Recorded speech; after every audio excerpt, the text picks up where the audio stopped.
So as the title says, my car will not be done for a while. Let's go take a look at it, and I'll explain why.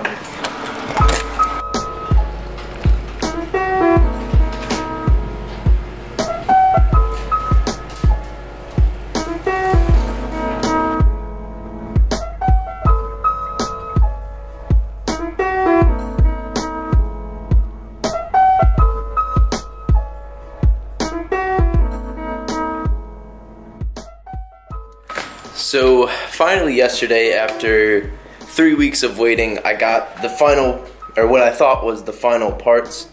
So now I have all of my rear arms here. This is my actual camber arm. This is now my spring bucket delete arm. That's the one I was missing. And I got my extended traction arm. This is great. This is everything I need to actually camber the car. And let me show you where all these go. As a content creator, I want to stay honest with you guys and give you guys full updates of what I'm doing. So I figured, since everyone was interested in that camber video, I should explain why now I'm not going to be able to do that for a while. And it's really disappointing. I've been waiting on making that specific video series for a couple months now, waiting on these parts to be fabricated and stuff.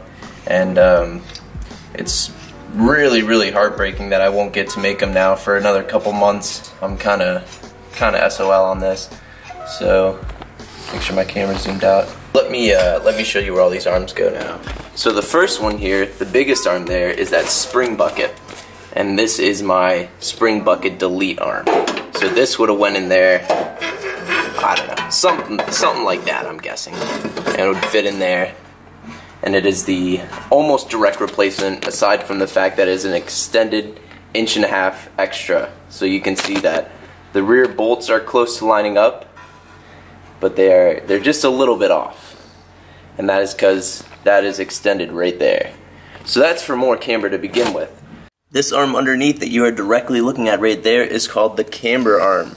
If you can see where it sits almost directly in the bottom of the hub, and that is what actually gives it the extra tilt there.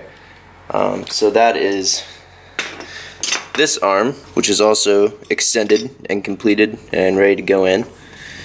And that would go bolt up exactly where that other one is, no problem. And that would give it more camber, and then this can be extended out pretty far both ways and give it more camber.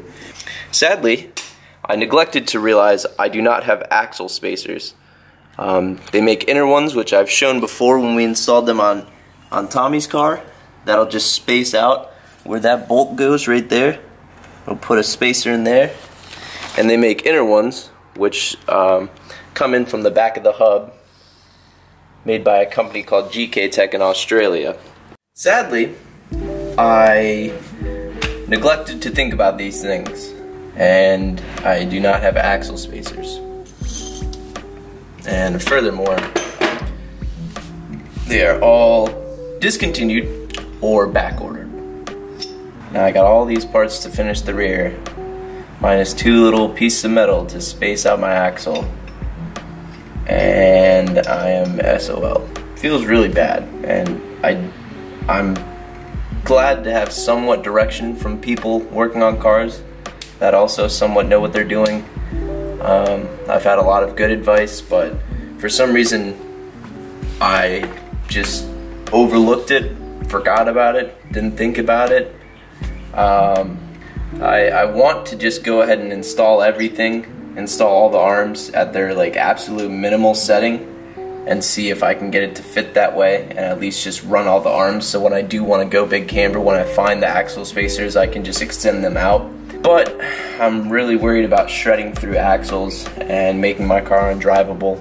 At this time, I have to reassemble the rear, and we're gonna do a little at-home alignment on the front. So I'm gonna go ahead and finish up the rear, and I started taking out bolts yesterday because I got all trigger happy, and I thought I was gonna be installing everything and making the video for you guys, and I still will be. Don't think that this is the end or anything like that. This is a small roadblock. It is really a bummer, and I can't do much about it. So, and other news, if you have any plugs for axle spacers or CNC machine makers, please let me know. I don't know what to do. Alright, I'm gonna go finish this now, just so I don't have it hanging over my head. And I'll show you guys when it's all done.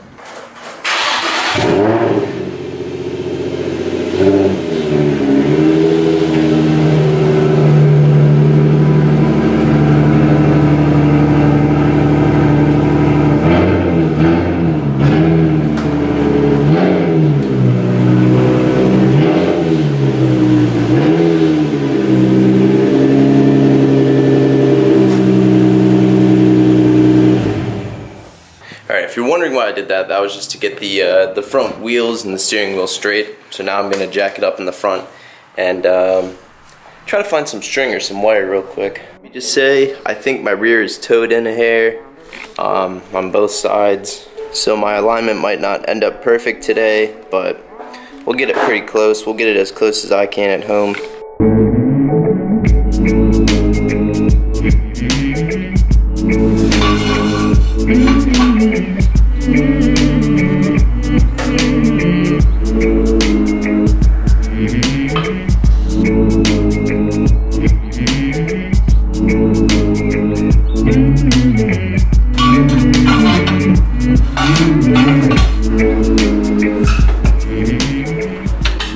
I'm doing this alignment as ghetto as it gets. If you don't think you can work on your car at home, you are wrong. Now I'm gonna use some of the stuff my wheels were packaged with. This is gonna be my measuring tape. I'll show you how. Just give me a sec.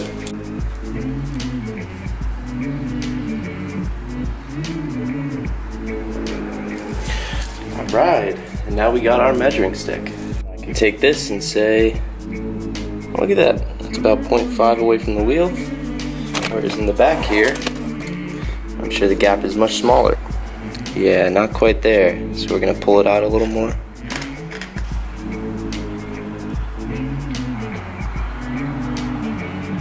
Now that this rear tire is matched with the string, we can see how far out the front actually is. So we gotta fix that.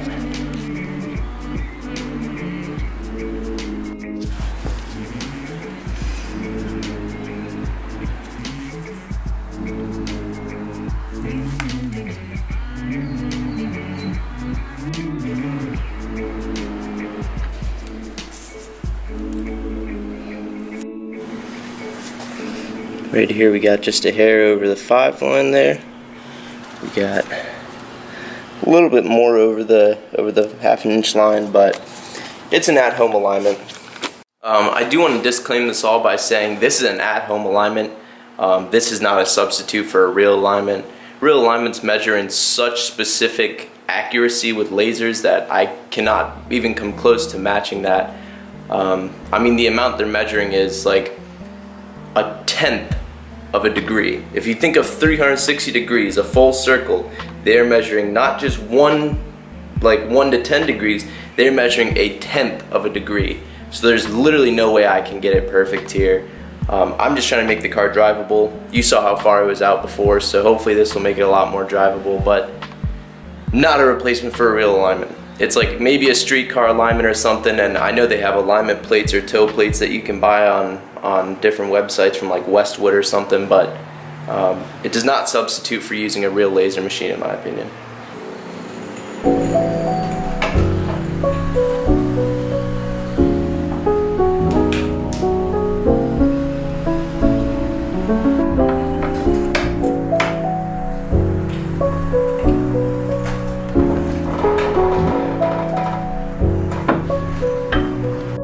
My camera's about to die, but I just wanted to film this video today for you guys to show you that I'm not just being lazy, I'm not neglecting making the content, I just sadly am gonna have to delay it a little bit. That being said, I still have other stuff I'm doing to the car, so it's not like that's the only thing I'm stuck on right now. I have other stuff I can mess with. It's been rainy out lately. I've been getting lazy about this thing, just so bummed out about the rear now, but that's okay. I actually just test drove it. It drives great. I went and got cat food. So I got cat food, I got a new scratching post and some litter. You know, cat dad things. Me and Tom, we know what's up. But I guess we'll see you guys in the next one. Peace.